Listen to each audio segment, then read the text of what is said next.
Using information on the internet responsibly is one element of cyber safety. First, make sure that you're not taking information that doesn't belong to you. Many people take steps to legally protect their words, music, pictures, and artwork. It's called copyright. Lots of things that you find online may be copyrighted, which means you can't use them, copy them, or share them without permission, or at least acknowledging whose work it is. Using copyrighted information without permission is against the law, and you could get in big trouble for it.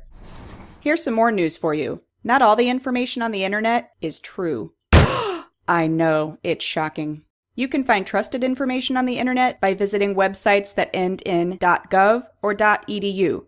Websites that end in .org are usually safe too, but information on those sites could be biased depending on the organization's goals. Also beware of misleading information and scams. Unsolicited email and pop-up ads often contain computer viruses.